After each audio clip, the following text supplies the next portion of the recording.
My mom always said I destroyed our family. I finally told her she destroyed it all by herself. I was 19 and driving my little sister Lily home from her dance recital when a truck ran a red light and slammed into the passenger side. The impact was so loud I couldn't hear anything else for days. The crash left Lily paralyzed from the waist down. I woke up in the hospital with a concussion and bruises. My dad was sitting next to my bed, and when I asked about Lily, he started crying. My mom wouldn't come into my room. The police report said the other driver was drunk and ran the light. It said I had a green light and couldn't have done anything differently. It didn't matter. When I got released from the hospital, my mom looked at me like I was a stranger. She said, "You were driving. You were supposed to protect her." I said it wasn't my fault, and she said, "You're the reason my baby will never walk again." She moved all my stuff into the garage that week and told me I wasn't allowed in Lily's room. For the next year, I lived in that house like a ghost. My mom would make breakfast for everyone and leave me nothing. On Lily's 16th birthday, my mom threw her a huge party and told me I wasn't invited. I tried everything. I wrote my mom letters apologizing even though I had nothing to apologize for. She threw them away without reading them. I bought her flowers on Mother's Day and she gave them to a neighbor. I showed up to family dinners and she'd get up and leave the room. When I graduated high school, no one from my family came. I moved out the next week. I kept trying. I called every Sunday and my mom would hang up the second she heard my voice. I sent Christmas presents and they got returned. I showed up to Lily's high school graduation and my mom told security I was harassing them. I went to college and then medical school. I thought maybe if I saved other people's lives, my mom would see that I wasn't a monster. I sent her my med school graduation announcement. She didn't come. I got married and invited my whole family. My dad came alone and said my mom refused. He told me to give her time. It had been 8 years. I had a daughter and sent birth announcements. My mom never acknowledged it. My daughter turned 5 and had never met her grandmother. I tried one last time. I showed up at my parents' house on Christmas with my daughter. My mom opened the door, looked at us and said, "You have some nerve bringing a child here when you're the reason I lost mine." Then she slammed the door in our faces. I stopped trying after that. Last month, my dad called and said Lily died. I couldn't breathe. He said it was a complication from her condition. She got pneumonia on her body, couldn't fight it.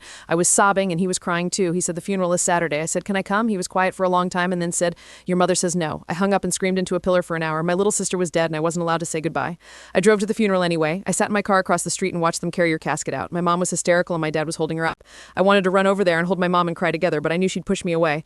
I went to the cemetery after everyone left and stood at Lily's grave. I told her I was sorry. Sorry I couldn't protect her. Sorry I wasn't allowed to be her sister for the last 20 years. Sorry she died thinking I abandoned her. Do you understand that? My mom was sobbing and said, "I know, I'm sorry, please."